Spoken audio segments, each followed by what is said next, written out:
धरती पावक, पावक मतलब अग्नि। अग्नि इस आत्मा को नहीं जला सकती, आत्मा को शस्त्र भी नहीं काट सकता और आत्मा को अग्नि भी नहीं जला सकती। न चैनम क्लेदयन्त्यापो न शोषयति मारुत। इस आत्मा को वायु भी नहीं उड़ा सकती और इस आत्मा को जल गला भी नहीं सकता। ये भगवान गीता में कहते हैं, नैनम छिन्दन्ति शस्त्राणि नैनम दहति पावक न चैनम क्लेदयन्त्यापो न शोषयति मारुत। आत्मा अमर है, न शस्त्र इसको काट सकता है, न इसको आग जला सकती है, न जल इसको गला सकता है, न वायु इसको उड़ा सकती है। भगवान ने तारा को समझाया, भगवान ने समझाया, खूब समझाया बुझाया। बाली की पत्नी समझ गई।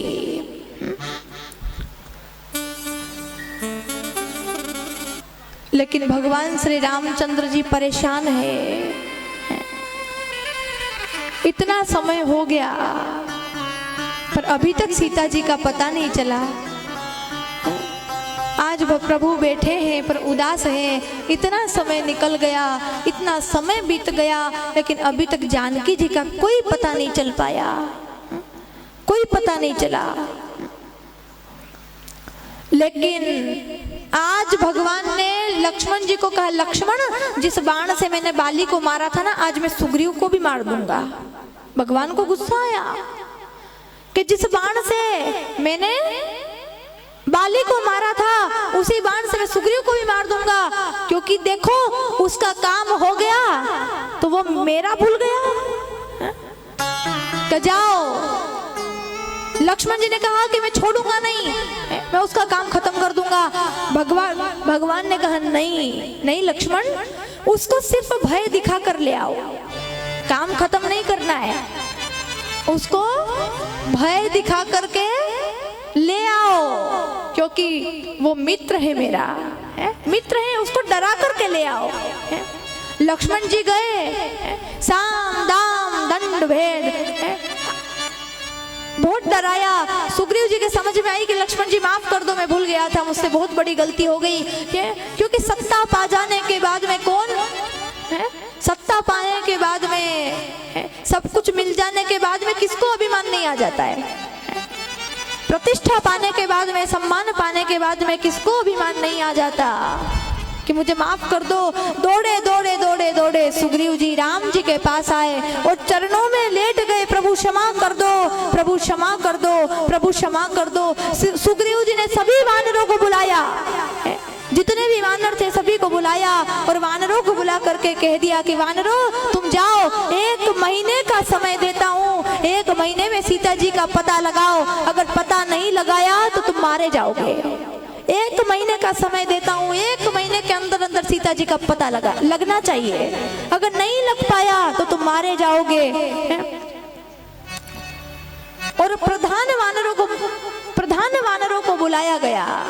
किस किस को? हनुमान जी को, अंगद जी को, जामवंत जी को, नलनील को, कि जाओ तुम दक्षिण दिशा की ओर जाओ और सीता जी की खोज करो। जाओ। सभी वानर चले गए राम जी की दुहाई करते करते, बोले रामचंद्र भगवान की, राम जी की जय जयकार करते हुए सभी वानर गए। अब तो सीता जी का पता लगाना है।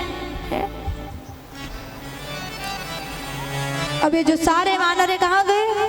तो बोले एक गुफा के अंदर चले गए, इनको प्यास लग रही थी तो एक गुफा के अंदर चले गए। तो गुफा के अंदर इन्होंने एक स्त्री को देखा। हनुमान जी महाराज ने देखा कि स्त्री बैठी हुई है, एक स्त्री को देखा और वो स्त्री राम जी की भक्त थी। भूख लगी थी, प्यास लगी थी, तो स्त्री ने कह दिया कि तुम खा लो और जैसे ही तुम अपनी आंखें खोलोगे, यहाँ से बाहर जाओगे तो तुम सीता जी को पा जाओगे।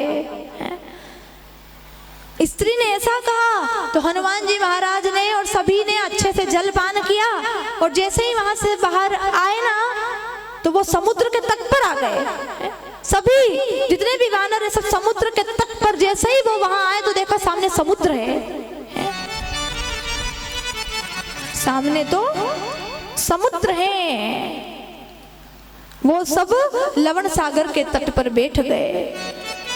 अब आपस में सभी वानर बात कर रहे थे, क्या होगा क्या होगा, सीता जी की खोज नहीं हुई, अब तो मरना ही दिख रहा है, आगे भी समुद्र और पीछे जा नहीं सकते। सभी वानर एक दूसरे से बात कर रहे हैं, सभी वानर एक दूसरे से बात कर रहे हैं कि क्या करें, आगे भी कोई रास्ता नहीं दिखाई दे रहा और पीछे भी कोई रास्ता नहीं दिखाई दे रहा। आगे की तरफ जाएंगे तो समुद्र है, इसमें डूब करके मर जाएंगे, और पीछे की तरफ जाएंगे तो वो छोड़ेंगे नहीं, सुग्रीव जी की सीता का पता लगाए बिना आ गए। अब क्या करें? तो जामवंत जी ने समझाया कि चिंता मत करो, राम जी का काम है तो राम जी स्वयं करेंगे, राम जी का काम है तो राम जी स्वयं करेंगे, हम तो निमित्त मात्र है, हमको तो परमात्मा ने सिर्फ निमित्त बनाया है, वास्तव में करने वाले तो परमात्मा ही हैं, हम तो निमित्त हैं। कहा कि चिंता मत करो, राम जी का काम है तो करेंगे वो स्वयं ही, पर हमको निमित्त बना दिया। अब ये सब बातें कर रहे थे ना, तो इनकी आवाज किसने सुनी? संपाति ने। ये संपाति कौन है? ये संपाति जटायु का भाई, जटायु जी का भाई संपाति ने सुनी। बहुत दिनों से भूखे थे, दौड़े दौड़े आए और देखा, वाह अरे वाह भगवान वाह, आज सब इन वानरों को खा जाऊंगा, अपनी भूख मिटाऊंगा। संपाति को बड़ी जोर से भूख लगी, सोचा वाह भाई वाह, घर बैठे भोजन मिल गया, आज तो भगवान ने कृपा की, अब तो इन सब वानरों को मैं खा जाऊंगा, अपनी भूख मिटाऊंगा। लेकिन जैसे ही संपाति ने ऐसा बोला तो तुरंत वानर बात करने लगे, देखो तो सही, इसके भाई जटायु जी ने राम जी के काम के लिए अपने शरीर को छोड़ दिया, और ये भाई कैसा है कि खाने को दौड़ता है। जैसे ही सुना जटायु जी मर गए, दौड़ा दौड़ा संपाति आया, अरे क्या हुआ मेरे भाई को, क्या हुआ, बताओ मेरे भाई को क्या हुआ। सबने, सभी वानरों ने कह दिया, विस्तार से वर्णन कर दिया कि ये बात है कि तुम मुझे समुद्र के तट पर ले चलो, क्योंकि मेरे पंख कमजोर हो गए हैं, मैं उड़ नहीं सकता, ले जाओ, मैं तुम्हें सीता जी का पता बताऊंगा।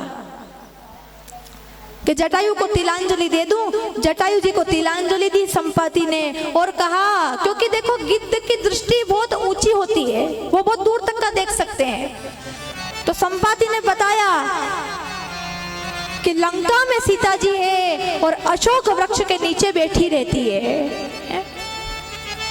जैसे ही कहा, और ये भी कहा कि ये जो समुद्र है इसको हर कोई इसको पार नहीं कर सकता, इसको भी हर कोई पार नहीं कर सकता। अब तो सभी के मन में संदेह, भाई कौन पार करेगा।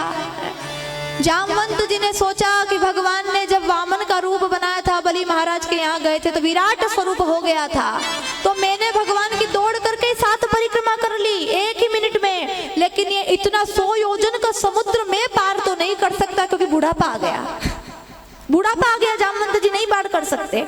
अंगद जी ने कहा कि पार तो मैं भी नहीं कर सकता, जा तो मैं सकता हूं, लेकिन आने की कोई गारंटी नहीं है। जा तो मैं सकता हूं, पर आने की कोई गारंटी नहीं है, आने की कोई संभावना नहीं, क्या पता वहीं राम बोलो वही राम हो गया तो है? जा तो सकता हूं पर आ नहीं सकता। तो बोले तो तुम बकबक क्यों कर रहे हो जब आ नहीं सकते, तो तुम चुप रहो।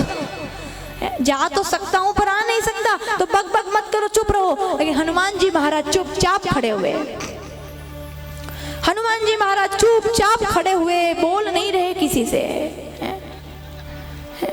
किसी से नहीं बोल रहे।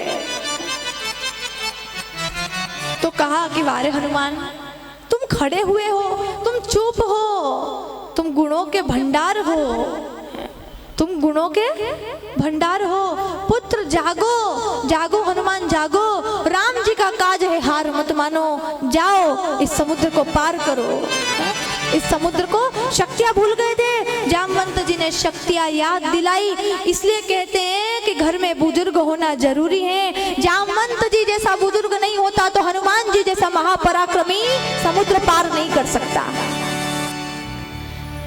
हनुमान जी जैसा भी महापराक्रमी, बलवान, शक्तिशाली, परम प्रतापी है वो हनुमान जी महाराज, वो भी समुद्र पार नहीं कर सकते थे अगर मार्गदर्शन देने वाले बुजुर्ग जामवंत जी नहीं होते तो।